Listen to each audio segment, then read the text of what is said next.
What is going on YouTube? This is yours truly, Untitled Chapter, coming at you guys with another video. And before we go in, make sure you guys like, comment, subscribe, and share this video. And today's topic is going to be about negligent discharges. And this was inspired by the recent incident with Alec Baldwin, the actor, that killed someone using a prop gun. And, he had a little backstory about actually not wanting civilians to own guns, but he displays ignorance, his superiority complex, and ended up killing someone on the movie set, which is unfortunate. It's unfortunate. And also, this does not bode well for the 2A community. This gives the lobbyists, something else to point at and say, hey, guns are bad for us. But I want to talk about, negligent discharges, and we want to talk about it on a few different levels, on some of the different ways that you can actually have a negligent discharge.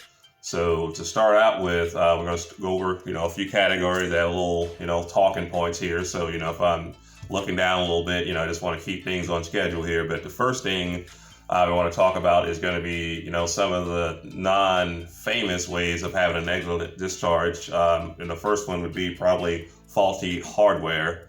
And this can happen by, not maintaining your firearm, having a trigger spring that is bad, or a firing pin that can get engaged because, you have not been maintaining the gun. I mean, this is something that can happen over time.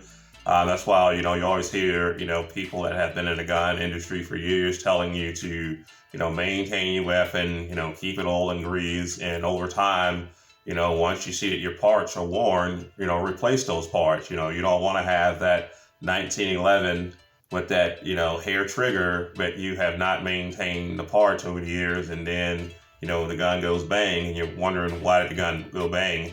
And that is because, you did not maintain, the firearm, over time. But that is just one of the ways, one of the ways that you can have a negligent discharge is, having faulty hardware and not maintaining that hardware. And, that's number one. And I guess number two would be poor gear. And when I say poor gear, I mean poor holsters.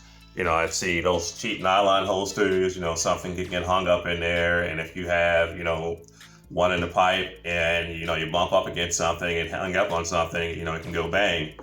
And again, you're liable for every projectile that is discharged out of your barrel. A lawyer, is behind each and every last one of them. So it's very, very, very important to have good gear. I try to get, the actual holster that is highly rated, and I try to stay away from some of the hybrid holsters. So just using this one as an example, I don't have my Glock out here, but as you can see, this is a nice holster. It's not one of the cheap nylon holsters. And another thing too, you want to make sure the trigger guard is always covered. You don't want to have a holster with the trigger guard out like that right there. That's not safety right there. You want your trigger guard 100% closed and never exposed. And, that's basically what you want in your actual holster and gear. So proper gear can, alleviate you having a negligent discharge. So gotta keep that in mind. You want to have proper gear all the time. So when it comes to buying a holster, please don't go the cheap route. Get yourself a decent holster for your gun. I mean, that's really elementary. Really, for the old school people, this subject is elementary, but I just want to just kind of go up with it, go into it anyway. We're going to go to another one. It's called dropping a firearm. All firearms are not drop safe. There are several firearms that if you drop, they can actually go bang, especially, pump shotguns and, pretty much a lot of shotguns and a lot of older firearms are not drop safe. And even if a gun, is rated as drop safe, I don't recommend you go around dropping a loaded gun over and over and over again. So keep that in mind, that every gun that all guns are not drop safe. And if you drop a gun, that can also cause a negligent discharge.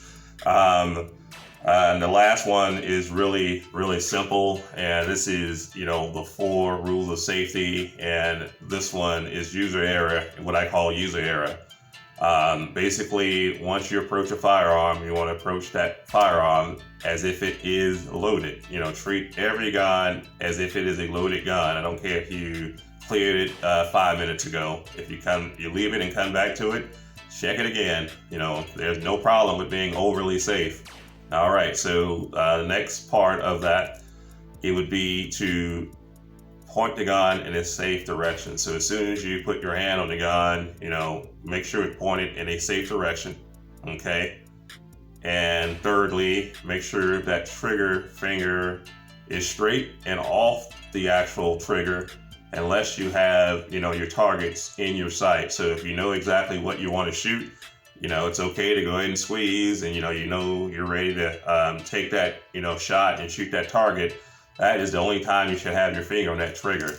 And the last one is going to be to know your backstop, because you can have everything lined up, have your targets in your sight, that you better know what's behind that target. So if I'm shooting at a person with a, let's say, a highly penetrated round like a 7.62 by 3.9, and I shoot a person and there are other people behind them or there are houses there, I better know where that bullet's going to stop. So knowing your backstop is very, very important.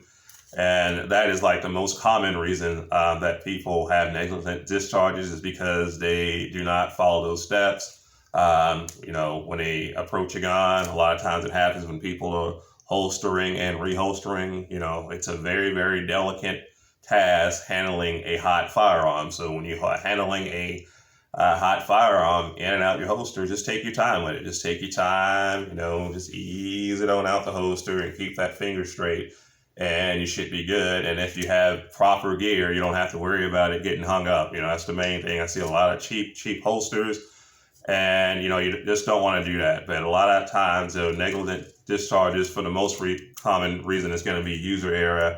And I see a lot of people doing a lot of crazy stuff on YouTube. Like, you know, for instance, let's just say you're having a good day at the range, you're shooting, you're busting off, you're hitting that target at 100 yards over and over again, and it's consistent.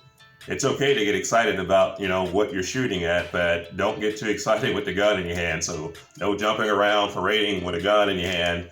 You know, put the gun down first, and then you can go ahead and do your celebration after you hit that shot.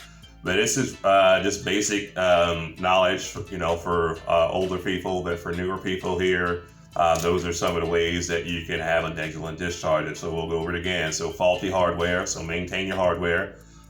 Poor gear. Don't get a crappy holster. Please don't go to cheap rat on holsters. You know, dropping a firearm. You don't want to go around dropping a loaded gun. So don't go around dropping a loaded gun. You don't have to worry about that probability of a negligent discharge that way.